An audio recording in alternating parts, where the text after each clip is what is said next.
I got to say, I looked at the website just before I started talking, and a lot of it is DocuSign will tell you what's in the agreement you're signing. And all of my lawyer red flags just like went off. Like, you should not let the robot interpret the document for you.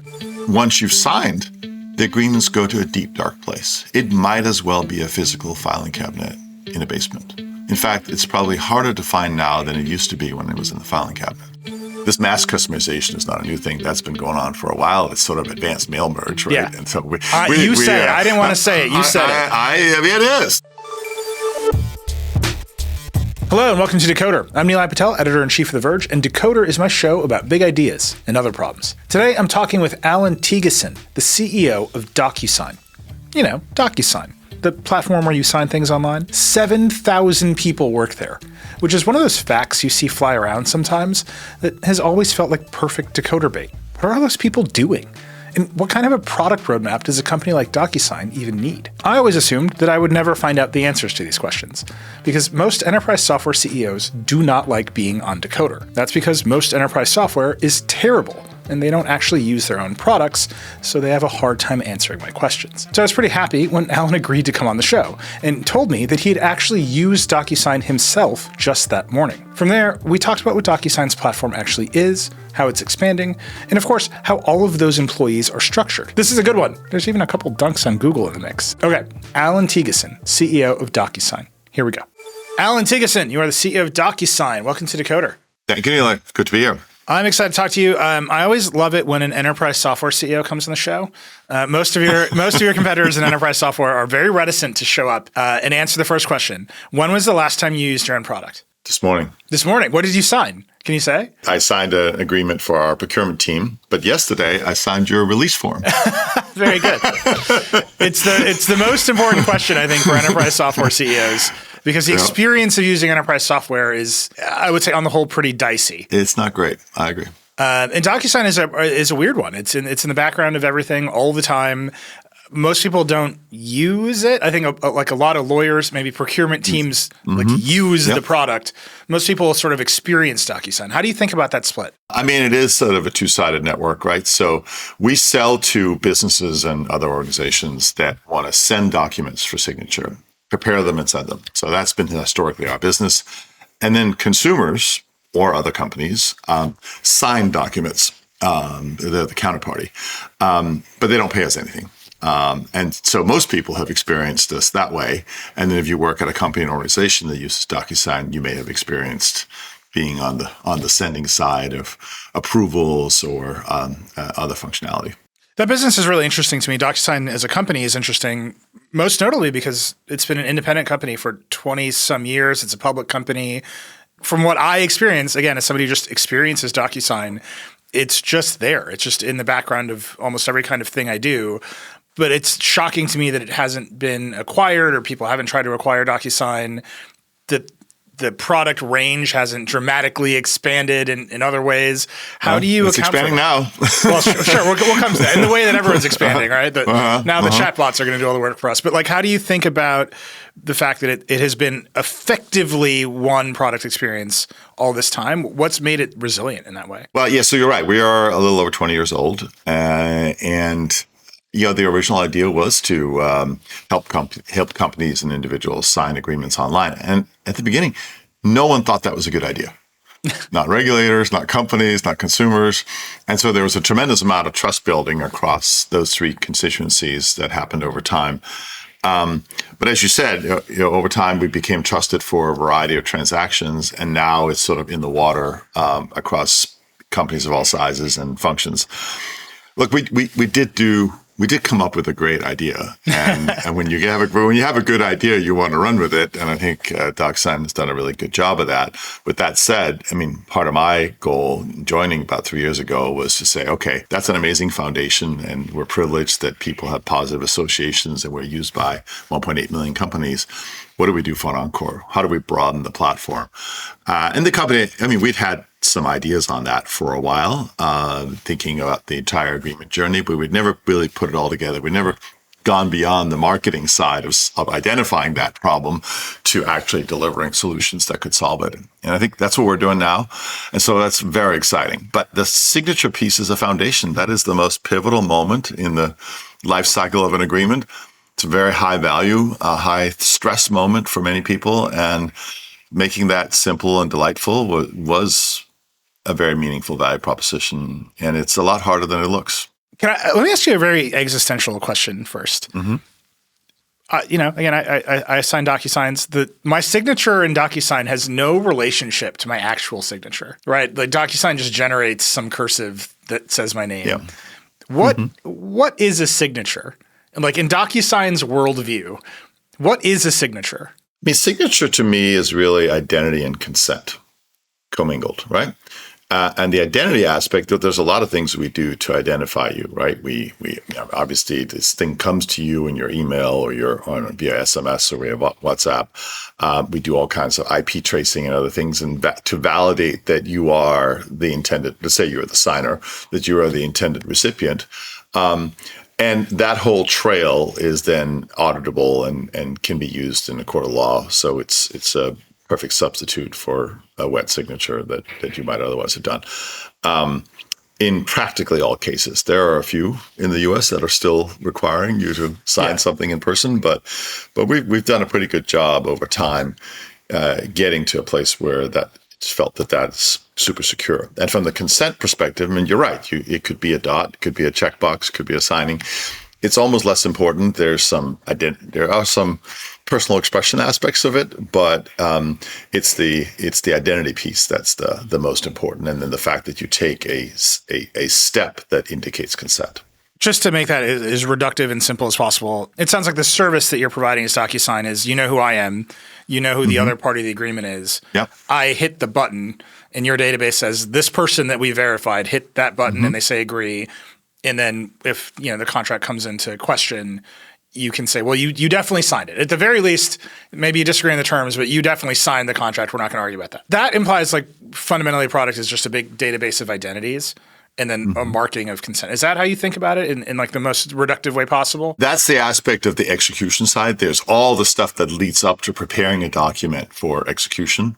And we have a lot of products there that you as a signer would not see, but that companies use to get documents ready for signing and to get them approved internally, to get them maybe customized for you. Let's say I'm running a big sales team, let's say DocuSign sales team, and I want to send an agreement to the Decoder for you to be able to use DocuSign for your releases. I can automatically sort of mass customize a standard template using DocuSign's functionality that's embedded in Salesforce and other CRMs. So that's an example of the type of workflows that we do. We do that for hiring, we do that for procurement, we do that for new vendor onboarding. All those tools that lead up to that magical signature moment where it is, I think, about identity and consent. Even that part where you're, okay, we're going to generate a bunch of documents, that's downstream of the first product, which is signing. The reason I ask about it in that reductive way is there's a lot of ways you could verify identity and mark consent. You have a lot of competitors there. Is DocuSign's sort of dominance, market leadership, is it based on just network effect? That it exists, it's the one you can use, it's one everyone trusts, and because so many people have already used it, it's the easiest thing to use? Well, I do think that network effect is very important, and people choose DocuSign in part because they know that the recipients, consumers mostly, trust it. And so, maybe if you're a giant bank and you have an existing relationship and you're sending something to a customer that's already yours, that matters a little less. But for most companies in the world, in most situations, all new customer onboarding, et cetera, that trust component is super important. Now, to the other thing that was implied in your question, which is, what about identity and these alternative technologies for establishing identity? Well, we could sort of see that coming, right? And so we worked on a federated identity strategy to give you all kinds of identity validation at different levels of risk. So we let people do knowledge-based authentication. That's sort of on its way out, but that's answering those questions that you would probably remember. Where did you live on the street 10 years ago? We do biometric-based identification, so video or other. We can link up with the Apple and Google stuff. We do risk-based assessment, so we can fork you to which validation mechanisms, right? We use the new digital IDs. So in the US, Clear or ID.me, which is the government one that the IRS uses. In Europe, of course, many governments have a national digital ID, same in many other parts of the world.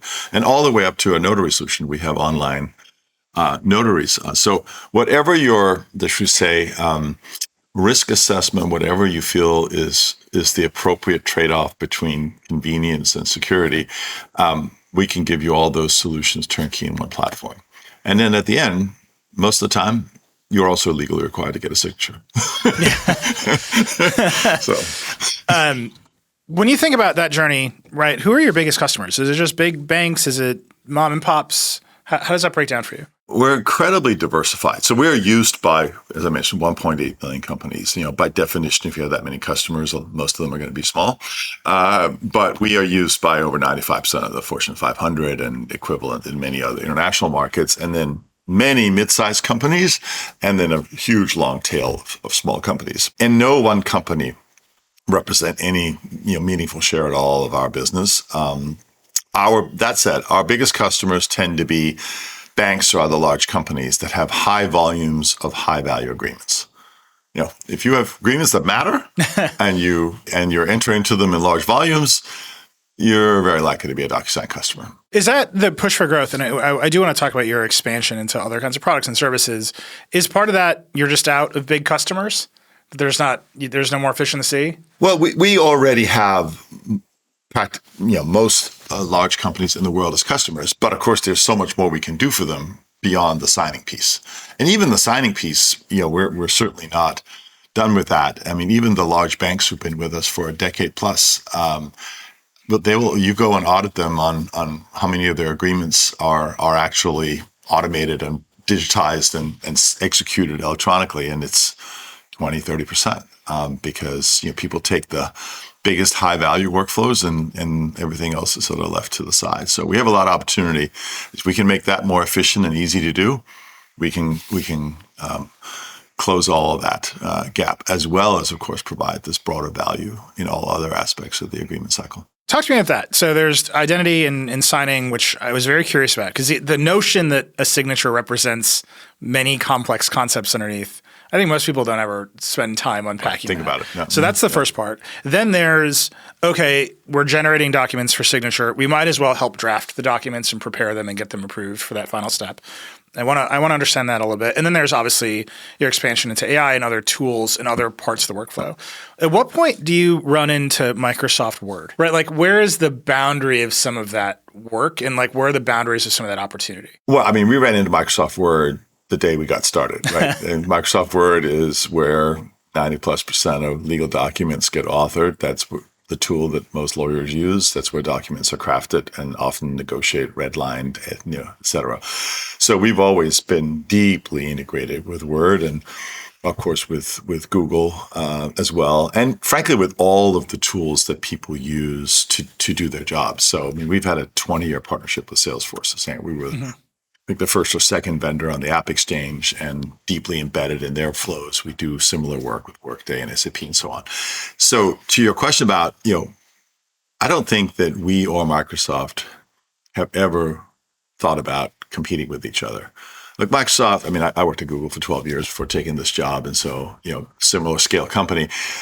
And you take on the biggest, broadest opportunities in your Office suites. And yeah, you might add more and more features to your Office suite, but you don't want to add stuff that's sort of separate workflow or things that are too specific. You rely on your ecosystem for that, and that's what Google and Microsoft have done. So they'll both allow you to render a signature inside of a doc that you author in those packages, but no one thinks that's a substitute for DocuSign for all the reasons we've discussed. And so it just literally doesn't come up with customers. I've never heard anybody say, well, maybe I could use Microsoft Word or Google. That has never happened in my 3+ years here. It's all of the steps leading up to you're going to experience DocuSign that are fascinating to me.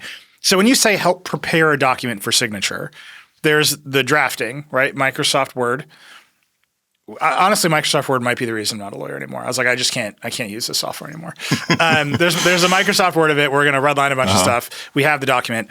From that point, what do you mean by prepare a document for signature? What are the services DocuSign provides? Let's imagine some contracts are completely custom crafted, right?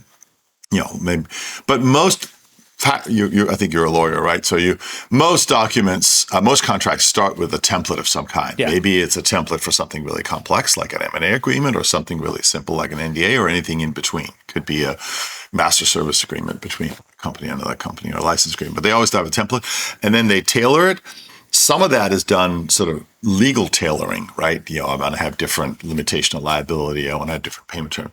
And some of it is just, so we say, mass customization. I want to get the data about that customer and some things we've already negotiated, and I want that to flow automatically from whatever the system of record is. Could be Salesforce, could be Workday, could be SAP, could be whatever. And I want to populate that into the agreement. So this template that I have gets personalized, customized. And that's also what happens in consumer applications. The forms that you get from Chase or Wells, or they are mass customized that way. And so that's essentially a data pool. So that's what I mean when I say customized or personalized. It's taking a standard document. Now, there are a lot of things that can flow from that. Let's say that you are a national employer, but you need to take into account employment laws in the 50 states. That would be an example of a customization that's a little bit more complicated. And of course, that gets even worse if you're a global employer and you have to do offer letters in 180 countries. That starts getting pretty complex, but there are rules. We have a system for applying those kinds of rules so that you can have global standards, but still create documents that are tailored to local laws and customs. This gets me right into the opportunity for AI broadly, which is you're starting to do some of the lawyering a little bit, right? You're saying we're not going to hire the junior associate to figure out the local law. We can actually just programmatically make a contract that abides by the local law. For that type of application, correct. I think there are two big use cases for us. One is to make agreement workflows more efficient, sometimes just by automating them and sometimes by reimagining them. That's a huge part of what we do. And this mass customization is not a new thing. That's been going on for a while. It's sort of advanced mail merge, right? Yeah. And so you said it. I didn't want to say it. You said it. I mean, it is. But look, it's really good, and it saves a lot of time. And a lot of companies live with that. If I could start a business that was charging a premium on mail merge, I would do it too. Oh my God. Yeah. Managing people's address book would be another one that would be very valuable. No one has solved that. But anyway, so making workflows more efficient and now tackling all of the steps in the agreement process. That's part of what we're doing. And so we're tackling things like, ingestion of agreements. If we have a whole queuing system where a sales rep or procurement rep can trigger the sending of documents with legal. It can get an automatic first review, then it gets assigned to a lawyer. The lawyer does a quick thing, and everyone has real-time status. That's an example of reimagining legal workflow, which today is totally asynchronous email, unpredictable, non-transparent, right? That's one piece. And I think that's what people have historically focused on with sort of contract management. And then the other piece is I'm going to take AI and I'm going to extract data out of the agreements to run my business better. That's something that was conceptually possible for, historically, but it was just too heavy and hard to do with legacy LLMs. And now we can do that in a completely automated way. So I can go to people and say, hey, you have 5,000 agreements with me. Would you like to know what's in them?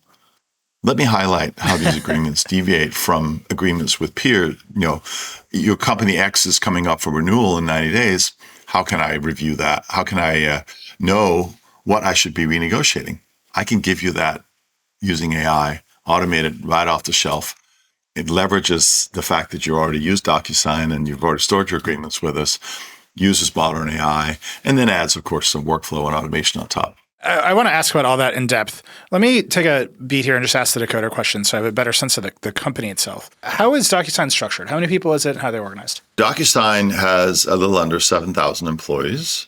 And our structure has gone through some transformation. Historically, I would say Docusign was ignoring the very early days of conceiving the product, evolved into becoming a very sales-centered company.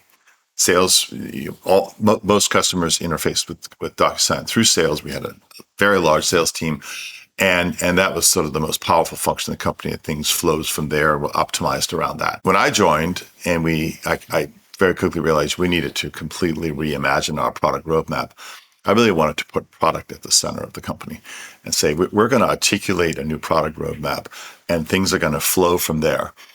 That's not to say that we're not taking lots of customer input. After all, we've got 20 years of experience working in agreements and millions of customers. But we want the product vision and the overall architecting of that to be the guiding light for then how we go to market, how we spend, et cetera. Second area that I focused on was historically, marketing here worked in the service of sales. It was basically about creating qualified leads for sales. But I'm like, well, customers, this is an electronic contracting product. They should be able to just come in and do whatever they want to do directly, self-serve to the greatest extent possible. I came from Google, where every advertiser, including people who spend $1 billion plus a year, places their own orders in the system. But at DocuSign, we couldn't do that. So that was another area, and really taking all the pieces of the company that worked on identifying, sourcing, and bringing new customers on and combining them in one team. And then the third area that I'm really pushing on is we've always felt like we needed to own the ball. And when you have an iconic, simple product, then that you maybe don't need partners as much. But now with this broader vision for agreement management, we really need partners to help us go to market and install and service the product. And so we're very focused on working with system integrators like the Deloittes and Accentures of the world, as well as distributors and resellers. Yeah. Those are the big changes we've made.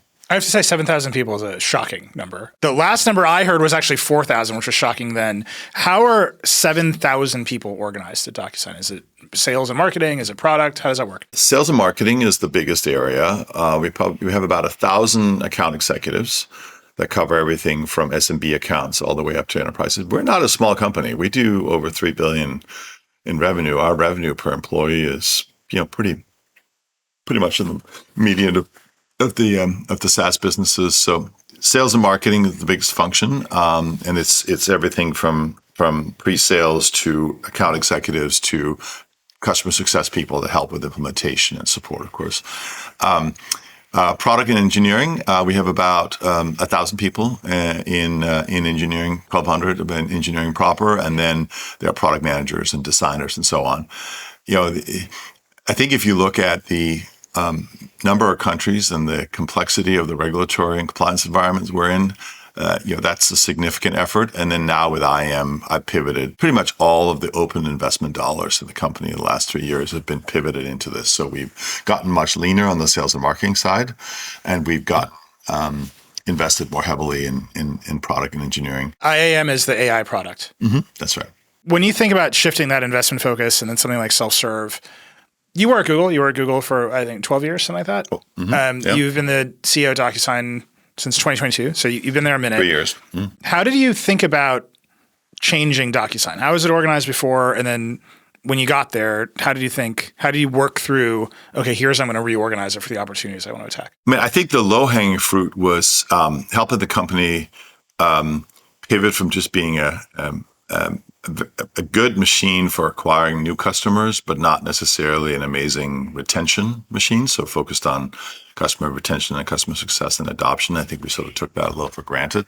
That was one area. Second, getting us to be much more efficient, as I alluded to, whether it was through building out digital channels or just streamlining our sales and marketing efforts. So that was a big immediate push into the low-hanging fruit, things that were in my control early on. But the biggest change is really the product vision effort and pivoting the company to being product innovation led and sort of restarting the innovation engine at DocuSign. COVID was a seminal event in the company's history, not in a good way. I think everybody thinks that DocuSign is a COVID darling and that we must have been so great for us because everybody had to use us. And look, there was some of that temporarily, but if you look at the long run, it didn't change the sort of secular adoption trend of signing things electronically. But everybody literally fell asleep. If you're a sales rep and your revenue growth rate without much effort goes from 25% to 60%, you're in the order taking business. And on the engineering side, we didn't need to develop that much. We just needed to keep the service running and scaling that. And so I think restarting that, hey, we can build something great, something new, and reclaim that innovation mojo. That was, I think, the most important transformation in DocuSign. It's still ongoing, but I mean, the pace of product innovation and product release is completely different now. And we actually had to throttle the number of releases we were doing because there was so much. It was sort of starting to overwhelm our customers and our sales team. We have so much stuff. Yeah. And there's so many opportunities. And that's an exciting place to be. So was that your pitch when you got the job? Very few people are going to ever interview to be the CEO of a multi-billion-dollar publicly traded company. What was the pitch? I'm going to restart your product innovation? It was a dual pitch. I said, look, what I know I can do is I can come in and make things much more efficient. And of course, I used my digital marketing background from Google to make some suggestions on things that I thought we could do. Did you make just like a killer deck? I didn't get time to make a killer deck. I mean, literally, I got a call from Headhunter on a Thursday night that the board wanted to meet with me for an hour and hear my thoughts on the future of DocuSign Saturday morning at 9. And I was working full time at that time. I had a big job at Google, and so I couldn't just take a day off. I suppose I could have, but I didn't. And so I basically had Thursday evening and Friday evening to prepare, a short slide deck. And the reality in these kinds of situations, nobody expects, the super polished multimedia thing. What they really are focused on is what are the thoughts, right? And you can use 10-point Courier font. That's fine. And so I was really focused on, look, I know I can make the company more efficient. I know there's gold on the retention side. And I believe that the agreement problem is fundamentally unsolved. But that DocuSign is the best position to capture that opportunity. I mean, we were a big DocuSign user at Google. It still is one of our largest customers. Huge e-sign and contract lifecycle management was our advanced contract management project that enterprises use. And yet I knew we were in the earliest possible phase of transforming how agreements get done. And that there was so much opportunity. And so I just articulated my confidence in that. I knew enough that I would lose credibility if I was too specific. So that took 6 to 9 months to really say, okay, that's fine, that at 50,000 foot level, how do you get to the real vision of what's the singular thing we're going to do? I mean, just as an example of that, it's easy to talk about all the steps in the journey. And I think people naturally gravitate towards the drafting and negotiating side of agreements because it's almost like what's in movies. Of course, that's what lawyers do. But we actually started at the end. We said, look, the foundational piece of reimagining agreements is to have an intelligent repository, to have a place where all your agreements are stored and to be able to apply AI to that so we can tell you what's in all your agreements, start comparing them, and then ultimately close the loop to what happens under those agreements. So that's what we built. Is that what you mean when you say the problem is fundamentally unsolved? That's part of it. We've done, the way I would describe it is we've digitized the asset, right? We've taken what used to be an offline asset, we turned it into an electronic document, and we move it around electronically, mostly via email. And then hopefully we execute them electronically. And other than that, absolutely nothing has changed for the last 50 years in agreements. All other aspects of the workflow, they're just as inefficient, just as brittle, just as unpredictable. There's just as much time lost waiting for somebody in the process. You don't even know who they are or what steps they're on. Once you've signed, the agreements go to a deep, dark place. It might as well be a physical filing cabinet in a basement. In fact, it's probably harder to find now than it used to be when it was in the filing cabinet. Now it's in some SharePoint drive or email inbox or who knows. And so bringing all that together and presenting that information in a way that is intelligent, bite-sized, appropriate for the persona is incredibly valuable. I mean, every CFO wants to know what are the top 10 contracts where we have leverage, things we've negotiated for that we're not getting. Every head of sales wants to know what are their top 10 renewals and what are the 3 things my rep should be renegotiating. Mm-hmm. Every procurement, and you can just go down the list. It is an obvious pain point that no one has solved. And so that's our opportunity. That was my pitch. And I think it was a good pitch. And I think the story is much better now than it was 2 years ago. I want to get into that. I want to talk about how you were implementing that. Obviously, as part of it, I want to talk about whether it's working, which is interesting. But I want to ask the other Decoder question first.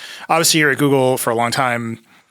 Google's decision making, lots to say about decision making at Google. What's your framework for making decisions? What did you take from that experience, and what do you do at DocuSign? Look, I loved my time at Google. It's an amazing company, and proud of the time I spent there, and I've always have a special place in my heart. One thing I do not miss is the 7-dimensional matrix of trying to make decisions. So I really try to avoid that here and have much greater clarity about who owns the decision, who needs to be consulted, and all those kinds of decision frameworks. But I'd say one thing that I took away from Google as a very positive lesson is my experience, and this is not limited to Google, but that the most effective leaders in tech can go super deep when they need to. And they need to be willing to do that. Management is not floating up in the abstract 50,000 foot above the problem and just admiring it and thinking you can just,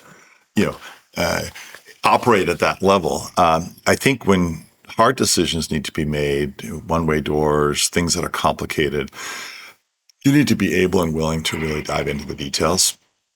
And I've always prided myself on that. And I think it's particularly important at a transformation moment because it needs more push from the top to get people to change, right? People naturally want to do things super incrementally. It's not unique to any one company. That's just how people are.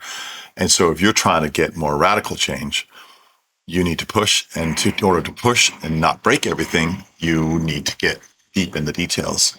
So when we were deciding on the early architecture and what the key launch pieces were going to be for intelligent agreement management, I was in daily whiteboarding sessions to help decide what that was going to be. Once we had set that direction, then you step back and you just let the team run. Then you maybe get to a decision point about, okay, well, how are we going to talk about it? How are we going to explain to people this newly reimagined DocuSign? That was a big moment of getting super deep into deciding how we were going to message this to the market, how we're going to relaunch the company effectively. And then you got to decide, well, how do we take all this capability and find the singular thing that we need to tell customers about to get them to try it and buy it?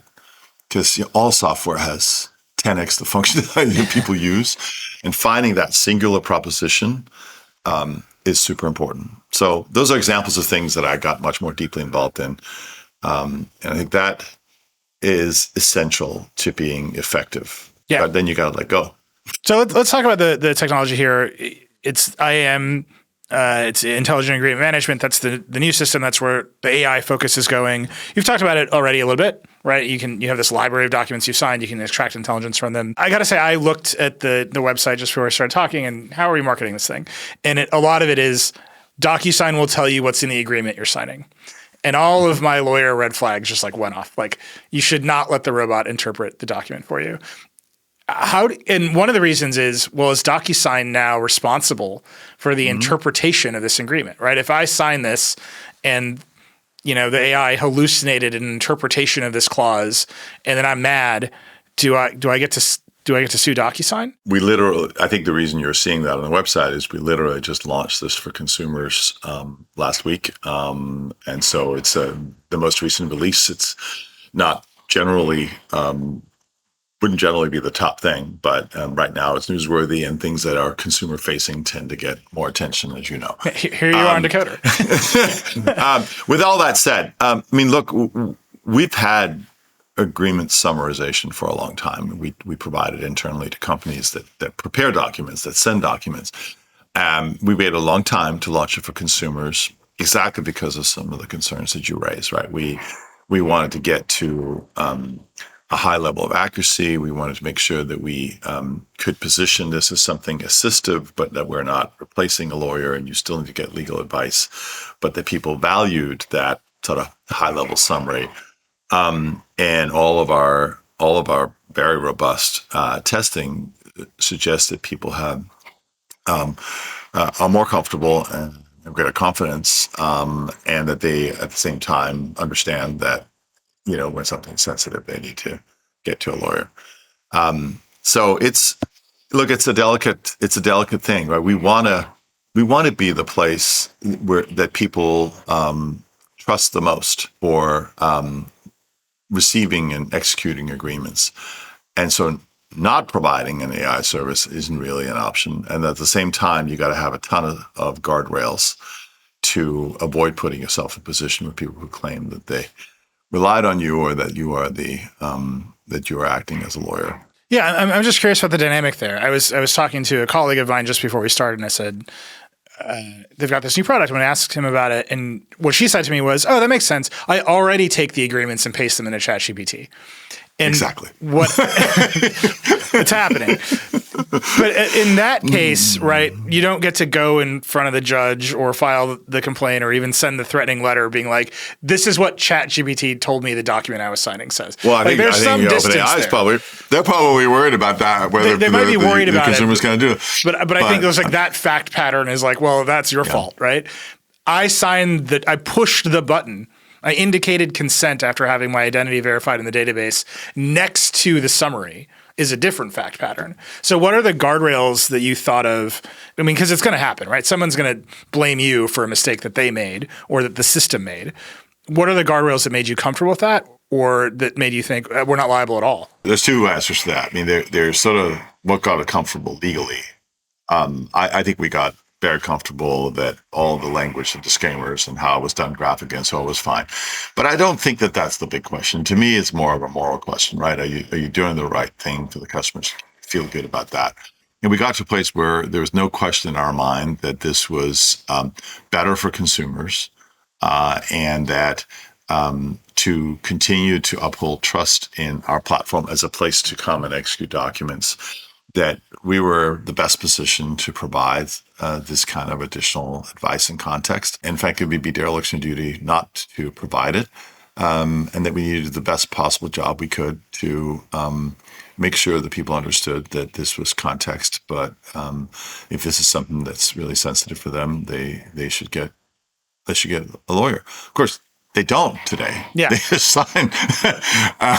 So I think we're improving the situation, both but for consumers, but also, by the way, for companies. And so that was our motivation. And it's impossible to eliminate. People are going to claim things. I think we're doing the right thing, and we felt like we were taking not just the necessary precaution from a legal perspective, but necessary come from a company values and morals perspective, and this felt right. So that's how we got to it. The reason for me asking about liability and whether the system is going to be wrong is that LLMs as a core foundational piece of technology still hallucinate, right? This is the flaw with LLMs. If you talk to any of the big AI CEOs, if you talk to Sundar Pichai, he will say it's also their feature, right? The reason that they are creative is because they are effectively hallucinating. And if we can box that in. That's a creative repositioning, but yeah. Uh-huh. You said it, not me.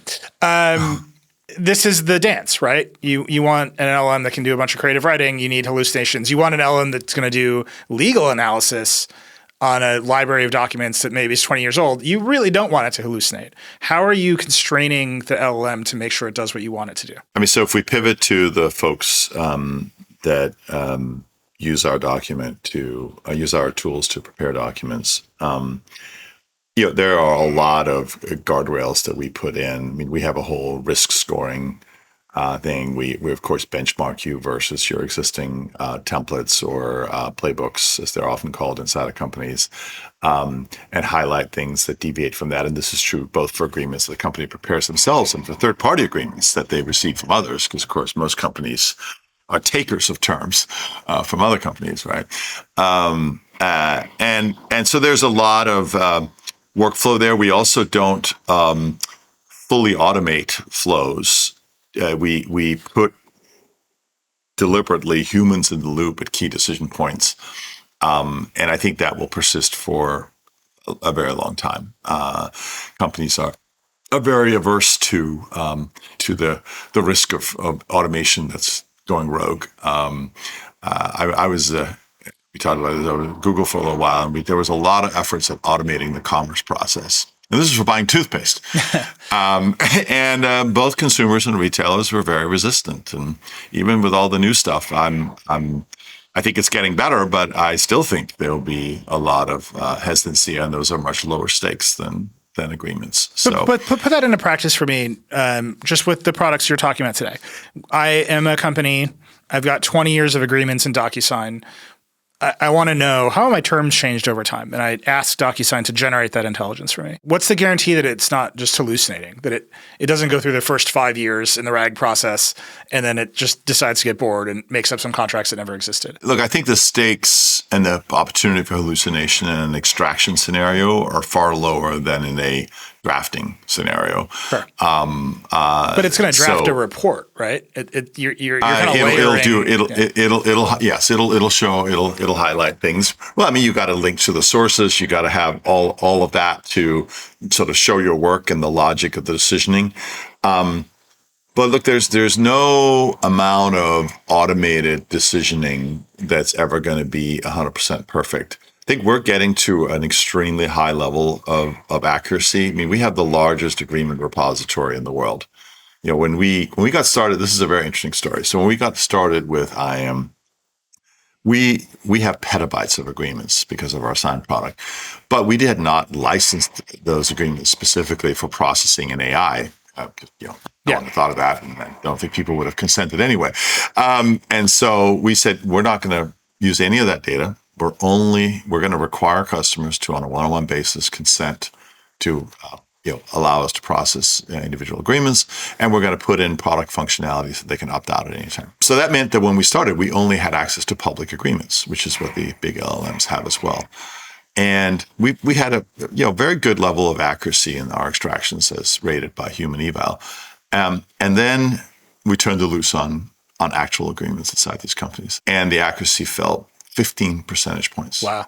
Well, out of 100. Yeah. That turns it from super useful, not perfect, but super useful, first drafts, first table type of thing, to, wow, I feel like I have to redo everything this thing does. And we've now worked our way back mostly to our original starting point, and we think we can go much further. And that's because we now have 150 million private consented agreements in our AI, and we're adding tens of millions every month, which is orders of magnitude bigger than anybody else. And these are all the complex private agreements that aren't generally publicly available. So I think we have a hidden huge AI advantage in accuracy. That's not just, no one's ever going to get to 100. So it doesn't take away from your point that there could be cases where, you need to have human eval and oversight. But I'm just saying we're going to be in a much better place to get to a place where you get the real productivity benefits, because we can be much more accurate.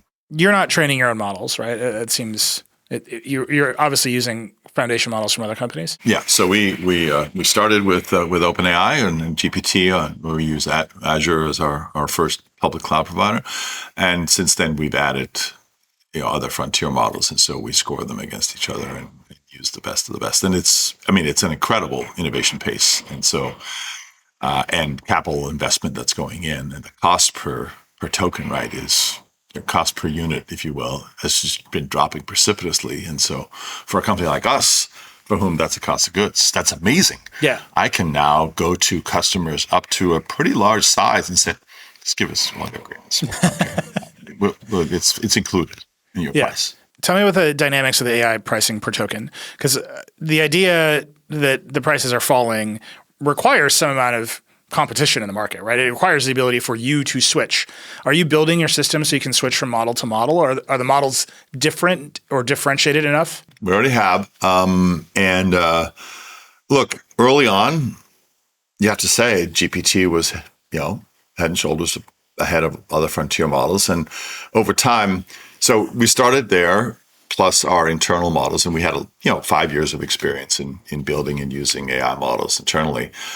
Over time, it just became clear the frontier LLMs were great, OpenAI in particular. And for a little while, they were kind of the only game in town. But now there are a lot of choices. We've got excellent results with Gemini, and so we are, and other models. And so we have good range of choices. But even if you're with one vendor, the cost of processing an individual document has plummeted. Yeah.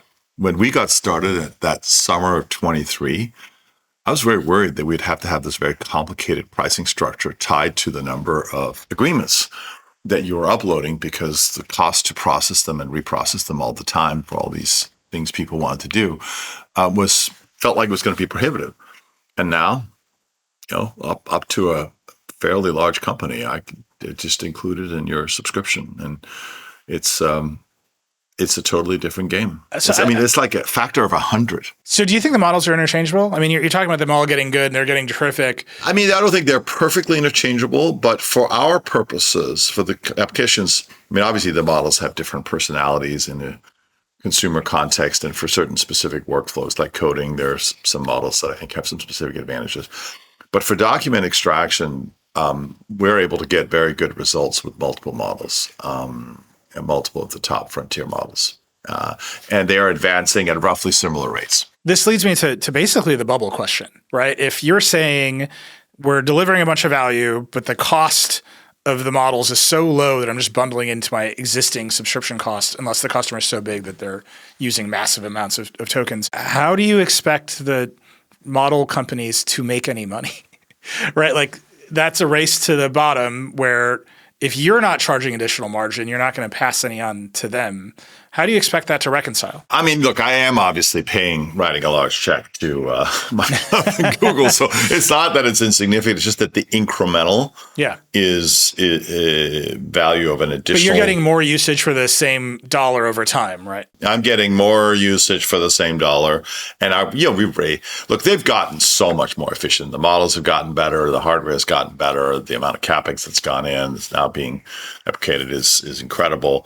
And so I think some of that is sort of already in the water. But to your point, look, I think they will all, add value in different ways. But I do think that the LLM models, it's a highly competitive space, and you got to add value above or below that, right? I mean, you can see that in the strategies. OpenAI is now really doubling down on both their consumer and enterprise efforts. Google, of course, has investments in the hardware side, on the cloud stack. They use their AI for YouTube and ads, and the other vendors. Anthropic is being incredibly successful with their coding product, and so you're seeing different strategies playing out for leveraging a strong position in the foundation model space. Yeah, I'm curious about that because you have the perspective, right? You run a big enterprise software product. ChatGPT announced DocuGPT, and the idea that they're going to come and attack your moat, which is the database of identities and the flow, like that seems not a big threat. But I look at that big sweep that you just described, and most of those companies, they think their money is in enterprise use, right? That's the first big set of customers. It's big businesses with budgets that need to get more efficient and increase productivity. And maybe that's happening and maybe it's not, right? I think that's still an open question. It's starting to happen, yeah. Something's happening. And then you have the big consumer products. And so you see Google and Meta saying, well, we already have ad technology. Meta's going to move all of its stuff to GPUs, and we're going to serve Reels ads that way. And it doesn't matter how many GPUs we buy because it's already being monetized. Google's the same way. Then you have OpenAI, which announced an advertising product last week, right? We're going to do ads in ChatGPT. Do you see a path forward? Like, I guess the question in relation to DocuSign is, do you think that industry is stable enough for you to bet on in the long term as it works through all these machinations? Because this is the core technology of your growth. And then second, you have experience at Google. You have experience running an advertising business. How do you think that's going to go? Okay, there were a lot of questions in there. Let's start with the I think from a DocuSign perspective, so far, it's all been goodness, right? It's dramatically expanded the value that we can deliver to customers, the scope of our services, and in a way where we could leverage the R&D of others, but preserve a really meaningful competitive advantage through our data, through our workflow, through our trust. And I think it's been a huge win. I am not, I mean, as you alluded to, I don't believe that the big LLM providers are going to provide, agreement management solutions. I think they're going to look for others to build applications on top of their systems, like we have. I suppose it's possible that there could be some of that capability that seeps into standard products, as we saw with you can do it in a summary, et cetera. I feel like it's been amazing in opening up a much broader market opportunity for DocuSign, and we are running as fast as we can to capitalize on that.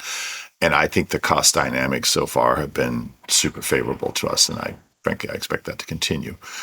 In terms of the other part of your question on the ad side, I think it was always inevitable that OpenAI was going to get into the ads business. I think you can't really do a scaled consumer services play without advertising these days. And so it was just a matter of time before they got there.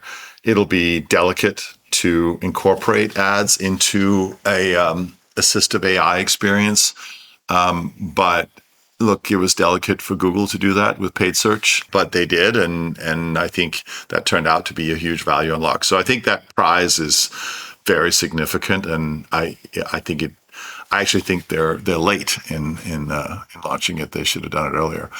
I think the transformation of having all that context of the full journey you've been on and the ability to fully close a transaction potentially takes that kind of intentful activity to the next level. You can literally almost go through the entire what used to be called the funnel, right, in one platform.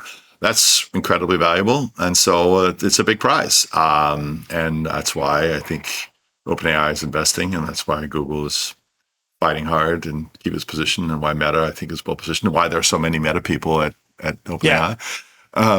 So I think it was always inevitable. We'll see how it shakes out. I don't have a moral issue with it. I think it needs to be done well, right? I think it's, I think you can say a lot of things about Google, but I think they did a pretty good job of keeping those walls pretty separate. And I saw that when I was there. And you got to maintain the integrity of the results people are getting while incorporating advertising experiences that are accretive to the users. And that's a difficult thing to do. I was just at CS, and you couldn't turn the corner without a marketing influencer jumping out of a bush and saying the funnel is dead, because everyone has experienced everything randomly nowadays. That's a different podcast. That's a different podcast. Let me try to draw a connection between these two ideas, and there's a reason I asked them together. If you are looking at all the big model providers and they are saying our first opportunity is in enterprise, and the enterprise customers are going to unlock a bunch of value and build products around them. Are they actually saying that? By and large, when I talk to these folks on the show. It doesn't seem like what OpenAI and Meta and Google are doing, Meta is I think, a unique one. Maybe the exception that proves the rule, because they have no enterprise business to speak of, so they have nothing else to say. Google, right? I agree. There's a huge focus on enterprise, right? And we're very focused on enterprise. Of course. So you see that, and then I'm talking to you. You're building a scaled enterprise product on the back of these models, and you're saying they're almost interchangeable, and the rates are dropping because I can go get pricing terms because I can just switch. That's one dynamic of pricing that's happening in the industry. Then next to it, you have, well, what's the biggest prize in the history of the internet? It's search advertising. OpenAI is going to attack that, and we're going to take some of that share away from Google, and Google's certainly going to defend its territory, and then Meta is going to do whatever Meta is going to do. That's where you would decommodify your models, right? You would say ChatGPT is so much better. It's such a better consumer experience that you have no choice because all the users are here, and that might be a zero-sum game. Those things are pulling in wildly opposite directions, in my view, right? You have commodity models for enterprise, which where all the budgets are, and then you have deeply specialized consumer experiences where you can layer in advertising at high rates. Can you bring those together? That's why I asked if the foundation seems stable, because eventually one of those things is going to be more lucrative than the other. And you might run out of enterprise model providers, and that industry might collapse down to one or two that charges high rates. I think both are so large that the biggest players are going to go after both with very different teams. Obviously very familiar with Google, right? And Google Cloud is a standalone operating unit inside of Google and operates quite separately and necessarily so, right? In fact, I don't think Google Cloud could have become successful if it wasn't pulled away from the traditional consumer services and ad business of Google. And I think OpenAI is a smaller company, but are going to need to replicate that very different MO and go-to-market that comes in the ads business versus and the consumer side of the house versus the enterprise side. That's a lot to take on for a young company. It's an incredibly capable team, and they have huge amount of IP. And so But that is a very ambitious undertaking to do both. Anthropic seems to have decided to focus exclusively on the enterprise and are really executing incredibly well. And we're using their Cloud Code product, and it's fantastic. And so huge kudos to them. And then there'll be a host of other players that, I think become either more enterprise or more consumer focused. But I think Google, Meta, OpenAI are probably the three that are trying to do both. Are you structuring your contracts with these vendors to be long-term, short-term? How do you think about that? The contracts in that space tend to be relatively long-term. We want, 3+ year commitment type deals. You can't, as much as people want to say, I can just swap one for the other, that's not really how things work if you're doing enterprise deployment. So there's a significant investment in porting to a platform. And the vendor, of course, wants to see the benefit of your growth and the upfront investment they're making and helping you come onto their platform. And so they're they're 3+ year deals, sometimes longer. When do you think you'll have a feature set that's so robust using these tools that you can actually charge a premium to all of your customers? Well, we kind of do that today. We went from being a sign provider. We're charging a substantial premium for moving to this AI assisted suite. Because the value, and I can provide that value instantly, right? You sign with DocuSign, and I can turn on, and I can give you AI insights into your agreements day one. In fact, we deploy our new products as fast as we deploy signatures. We deploy in under 20 days, which is kind of unheard. If you follow enterprise software, that's kind of unheard of, right? And frankly, a lot of that is just human stuff because the product's ready day one. Our customer agreements right now average around 19 months in length, but they're longer with big customers and tend to be shorter with smaller customers. That's a typical pattern. Yeah. I expect that our agreements will get longer over time. But we already charge a substantial premium for getting access to the AI features, and customers have been very willing to pay. We have over 25,000 customers live on this new AI platform in under 18 months. So I'm always curious about that number, right? I hear these usage numbers from all the companies that deploy AI tools. And underneath it is sort of it just showed up one day and we're counting that person as an AI user, right? Like AI overviews are there. Everyone loves them. It's like, I don't know about that. Like they just are in my face whether I want them or not. Fair enough. Are you actually measuring happy customers using the tools because they want to, or because the button is there and everyone just clicks it? Both. Look, we give you a license for, however many users you want. We obviously track, what's consumption of that license, what are people doing, how often do they access the repository, how many searches they do and extractions they do, how many document sendings and document executions do they do. And we keep a very close eye on that as for the fundamental health metrics. So I think product adoption leads to renewal and retention, right? And so we are very focused on that. And no, not everyone uses the AI features, but we're seeing really robust usage.